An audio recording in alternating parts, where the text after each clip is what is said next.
नमस्कार दोस्तों, स्वागत करता हूं आपका आज की बड़ी खबरों में जो आपको जानना बेहद जरूरी है। तो चलिए बिना किसी देरी के नजर डालते हैं आज की बड़ी खबरों पर जो आपको जानना बेहद जरूरी है।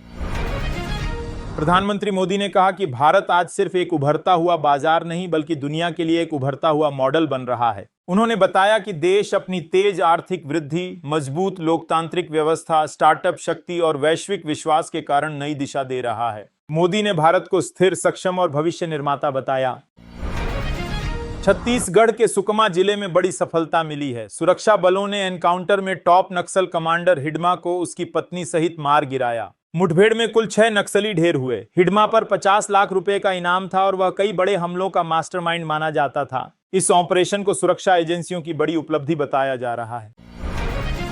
वैष्णो देवी तीर्थ यात्रा को सुरक्षित और सुचारू बनाने के लिए प्रशासन ने सुरक्षा और आपदा प्रबंधन पर विशेष जोर दिया है। सीईओ ने सभी संबंधित एजेंसियों को सतर्क रहने, भीड़ नियंत्रण, आपातकालीन प्रतिक्रिया, स्वास्थ्य सुविधाओं और मार्गों की निगरानी को मजबूत करने के निर्देश दिए। तीर्थयात्रियों की सुरक्षा सुनिश्चित करने के लिए समन्वित कार्रवाई की तैयारी तेज कर दी गई है। बीएपीएल मामले में बड़ी कार्रवाई करते हुए ईडी ने जब्त की गई संपत्तियों पर फैसला लिया है। जांच में मिले वित्तीय अनियमितताओं के आधार पर 55.85 करोड़ रुपए की संपत्तियां एसबीआई को लौटाई जाएंगी। ईडी का कहना है कि यह राशि बैंक के नुकसान की भरपाई के लिए वापस की जा रही है। मामले से जुड़े लेन देन की जांच जारी है। बिहार चुनाव में इस बार चुनाव आयोग ने इतिहास रच दिया। 1951 के बाद सबसे ज्यादा मतदान दर्ज हुआ, जिससे जनता की अभूतपूर्व भागीदारी दिखाई दी। आयोग ने कई नई पहल लागू की। मतदान केंद्रों पर अतिरिक्त सुविधाएं, तकनीक आधारित मॉनिटरिंग, सुरक्षा प्रबंधन और विशेष व्यवस्थाएं शामिल रहीं। शांतिपूर्ण और पारदर्शी चुनाव को लेकर आयोग की तैयारी की सराहना की जा रही है।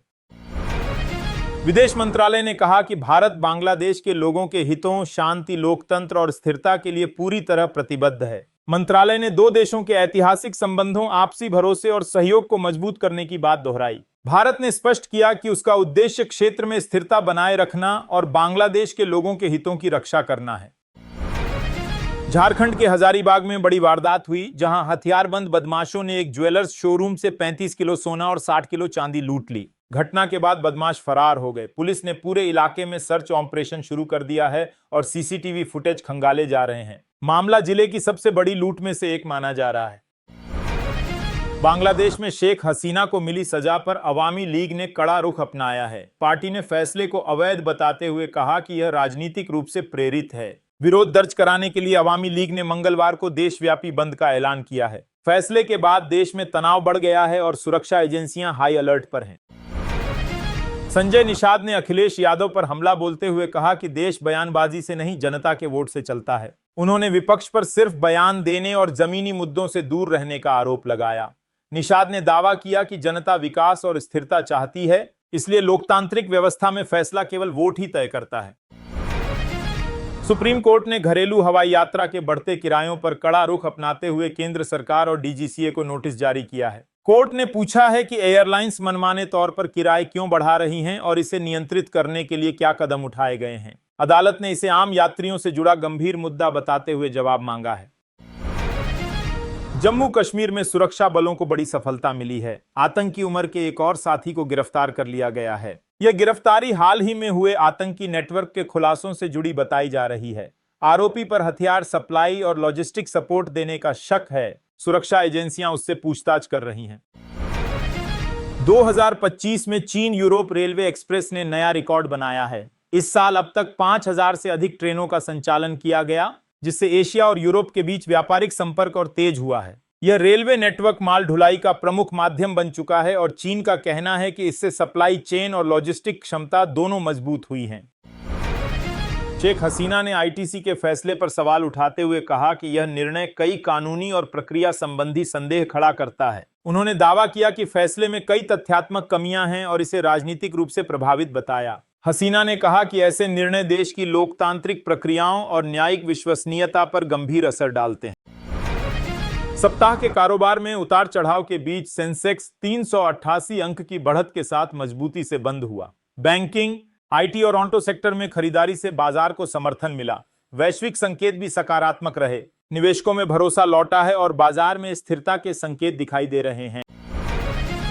कोलकाता में बड़े साइबर फ्रॉड का मामला सामने आया, जहां ठगों ने एक व्यक्ति के खाते से लाखों रुपए छिंदवाड़ा के युवक के खाते में ट्रांसफर कर दिए। पीड़ित ने तुरंत पुलिस में शिकायत दर्ज कराई। साइबर सेल ने दोनों शहरों में जांच शुरू कर दी है और ट्रांजैक्शन ट्रेल खंगाले जा रहे हैं। मामला तेजी से आगे बढ़ रहा है। पुलिस ने कार्रवाई करते हुए नशीली टैबलेट और कोडीन सिरप के साथ 2 आरोपियों को गिरफ्तार किया है। उनके पास से बड़ी मात्रा में प्रतिबंधित दवाएं बरामद हुई। आरोपियों की कार भी जब्त कर ली गई है। पुलिस का कहना है कि यह गिरोह नशे की सप्लाई चेन से जुड़ा हो सकता है। मामले की जांच जारी है। मध्य प्रदेश में एक धार्मिक स्थल पर मूर्ति क्षतिग्रस्त किए जाने का मामला सामने आया है। घटना के बाद स्थानीय लोगों में नाराजगी बढ़ गई। पुलिस ने अज्ञात आरोपी के खिलाफ एफआईआर दर्ज कर ली है। सीसीटीवी फुटेज और स्थानीय इनपुट के आधार पर जांच शुरू कर दी गई है। सुरक्षा व्यवस्था भी बढ़ाई गई है। पप्पू यादव ने बिहार चुनाव परिणाम पर प्रतिक्रिया देते हुए कहा कि हम हारे नहीं बल्कि हमें हराया गया। उन्होंने आरोप लगाया कि चुनाव प्रक्रिया में कई अनियमितताएं रहीं और वोटों की गिनती में गड़बड़ियां हुईं। पप्पू यादव ने कहा कि जनता का समर्थन उनके साथ था, लेकिन राजनीतिक साजिशों के कारण उन्हें नुकसान पहुंचाया गया।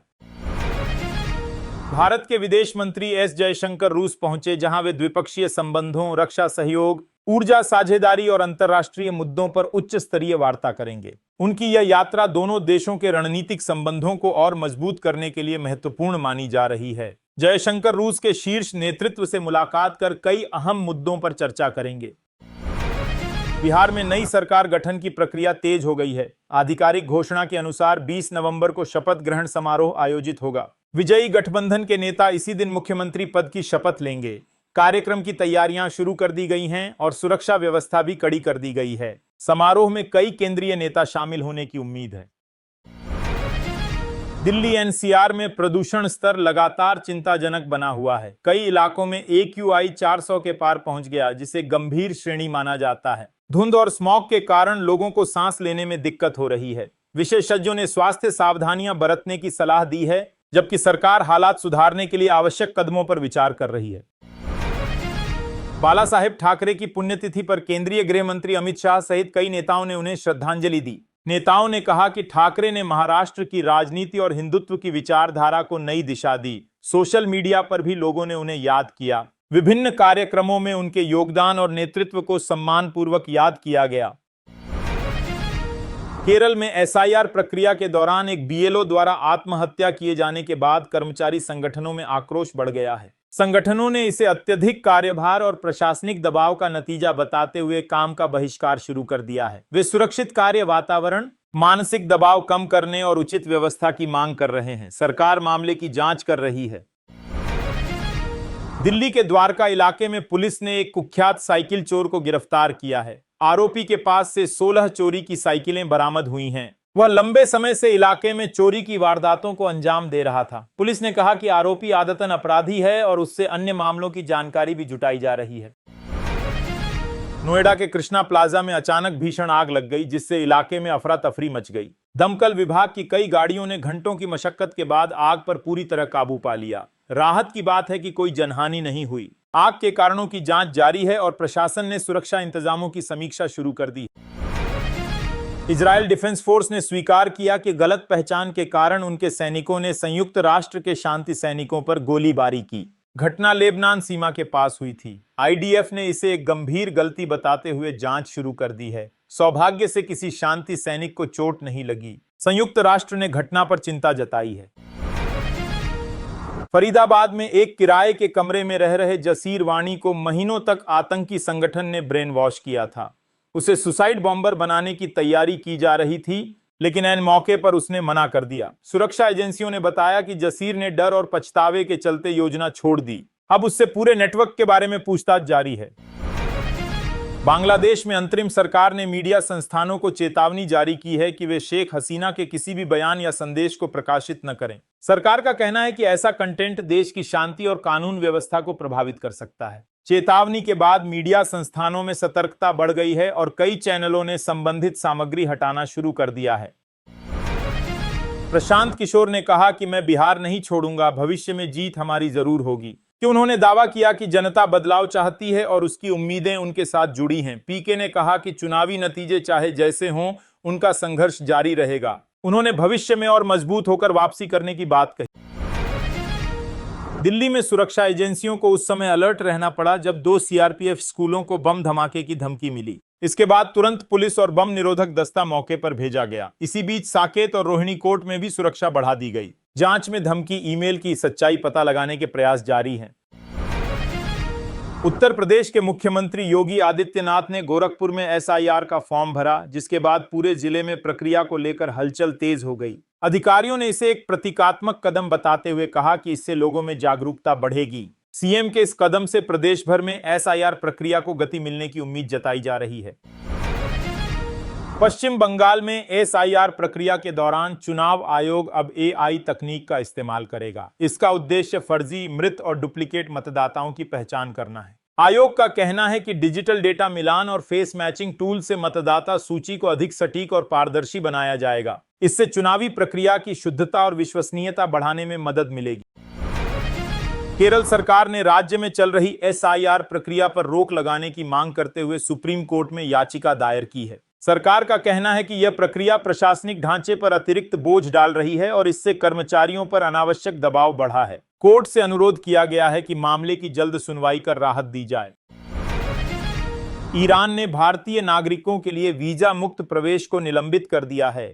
इस फैसले के बाद भारत के विदेश मंत्रालय ने ट्रैवल एडवाइजरी जारी की है, जिसमें भारतीयों से आग्रह किया गया कि वे यात्रा से पहले वीजा नियमों की पूरी जानकारी लें। मंत्रालय ने कहा कि स्थिति सामान्य होने तक अनावश्यक यात्रा से बचें और आधिकारिक अपडेट पर नजर रखें।